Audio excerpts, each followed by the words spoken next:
Magic of Joy channel. Frustration is something none of us like. If it's our primary experience in life, we will likely end up feeling depressed. Because it's stressful over the long term, we can even end up sick because stress and illness are highly correlated. So today I want to discuss why we have so much frustration, how we can come to terms with it, and what we can do about it. Not all frustration is equal. As once we get a handle on frustration and the different kinds, we can then ease our feelings about what is not working for us and perhaps make some shifts that will make things easier. So let's talk about the different kinds of frustration. So the first one is actually a natural kind of frustration. It's the frustration that comes with learning. And there is a normal frustration that comes from learning something new, whether it's learning how to walk, learning how to use social media, something that frustrates me a lot, or learning something more demanding, like calculus or a foreign language. Frustration can be a normal part of the process.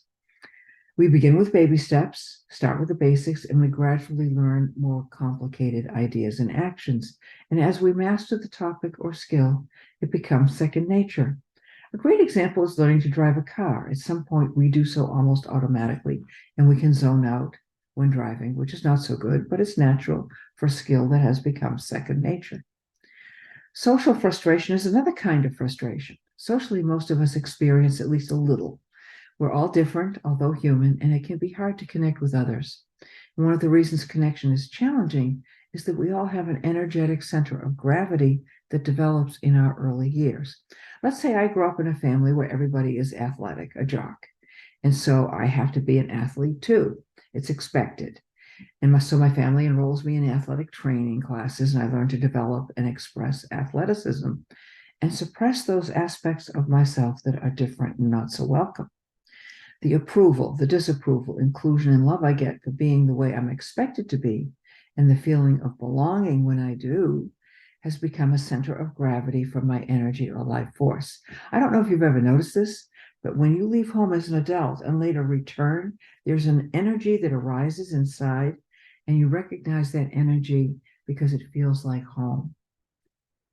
And it's there even if you have changed since leaving home. It's this natural center of gravity that expresses that feeling of being in sync with those people around you and your environment. So in essence, to be accepted and belong, you had to frustrate parts of yourself that were not aligned with what your family is about or your community. So over time, if I were going back to this topic of being in an athletic family, I would acclimate to athletics as a foundation for my life. Nothing wrong with athletics. Being with those who are different and non-athletic, for instance, would make connection difficult as a result. The same is true for people who heal after growing up in a depressed environment. Healing changes your center of gravity and your energy, and after doing a lot of healing work, you may become more engaged and joyful, and may find that your energetic center of gravity does not match that of your family anymore. So center of gravity differences, they may be conditioned, but they can also be innocent. So living in different geographic areas, for instance, with different languages and customs can make a huge difference in one's energetic makeup. People who are acclimated to warm climates have a different energetic approach to life and a different pacing from those who live in cold climates out of necessity. So there can be many different reasons for differences, and therefore many different reasons why connecting with others can be challenging. And so that's where a lot of social frustration comes from. And then there's also the culturally created frustration. And this third and possibly the most important source of frustration does come from our cultural systems and cultural structures. There are many reasons why culture creates frustration, and we'll go through a few so you have some perspective. The reason you want to get clear about the role of culture in creating frustration is so you can be kind to yourself and not blame yourself for problems not of your own making. So let's look at a few. Cultures have a life cycle and are not good at knowing when it's time to change. As a result, aversion to change is a big deal and immensely frustrating for those who recognize when change is necessary. We're seeing a lot of that kind of frustration going on right now. Cultures are essentially a project. They do not do everything for us. So people often expect that culture is going to take care of them. And the culture does to a point. But most people don't know that cultures are not, they're not holistic. They're generally either communal or individualistic, and that affects the possibilities available and what will be a useful investment of your time and talents. So it may suit your gifts or it may not. So if you're in an individualistic culture and your gifts are more communal, you may feel out of sync. And that can be frustrating trying to find a place for yourself in a cultural world that doesn't match what you're about. So that can be a particular way in which cultures create frustration. Cultures also generally exist for a long time, even though things are speeding up. It has been the case that cultures generally exist for a long time before they change. So whatever is not working in a culture may be there and for a long time and not something you can easily change. And therefore, you may have limits on your opportunities. People who are marginalized know about limitations on their opportunities and the frustration that that creates. In addition, cultural narratives, including narratives that create systems of prejudice, can be a great source of frustration because the system itself is designed to support an accepted narrative, which was probably developed a long time ago and inherited. So these are just general sources of cultural frustration. There are many more.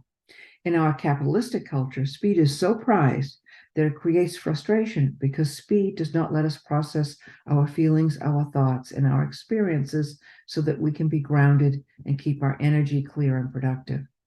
The complexity in our system requires that we pay more attention to all sorts of details while operating at full speed. And that's asking a lot. And it means it's easier to make mistakes, even if you don't want to. A slower speed would make it easier for us to work constructively and thoroughly. There are many sources of frustration built into life. Some of them are natural, like learning, and others are created to maintain social hierarchies and constructs. The beautiful thing about a joy practice, which is what we're about here at the Magic of Joy, is that it naturally makes the best of things. So creating frustration is really not on its agenda. It's certainly not its purpose. It helps you develop a natural process of moving forward so you don't frustrate yourself going too fast or going too slow. One of the big keys to reducing frustration is to get control over your pacing. So how does a joy practice actually reduce frustration? Well, Ayurveda, the wonderful health creating system, it was a system that was created 5,000 or 6,000 years ago, will tell you that bliss is your natural state. And that means when your energy is flowing freely and in harmony with your being in the world, bliss, which is low on frustration, of course, is your natural feeling. And I know this to be true from my own experience. There is something of this wonderful flowing energy in sync with yourself and the world that is just a wonderful feeling. It's low on frustration. It's not creating frustration. It's just attending to life as it arises. And that skill of tending is really the opposite of frustration. I think it may even be a lost skill. A joy practice does something unique and critical. It eliminates the frustration you don't have to have, like always trying to be something you're not, and it gives you the frustrations you need to grow and develop in a healthy way at a healthy pace. A joy practice naturally minimizes frustration because it focuses on the present and the reality in front of us and makes the best of any challenges that occur. It works in flow and with a natural pace in life, and it therefore creates a low frustration way of working. It's not escapist or impatient, so we can experience life being easy for us by being good for ourselves, each other, the world, and nature. You won't be focused on past frustrations or fear of future frustrations. You're always focused on the present, being constructive, caring, and serving the common good, which is an easy way to make life enjoyable, fruitful, and filled with ease and grace. And because a joy practice creates so much ease, it reduces and even eliminates a lot of conflict. Whatever we can do to naturally reduce unnecessary problems and conflict in our lives serves us. And I hope you'll consider it for yourself. Thank you for watching this video. I hope you've enjoyed learning more about how joy can transform your life. If you found it helpful, please give it a thumbs up and share it with your friends and loved ones. And don't forget to subscribe to our channel for more videos on the transformative power of joy. I'll be back soon to give you more information about how joy as a practice and compass can transform your life. Stay well and joyful until then, and thank you for watching.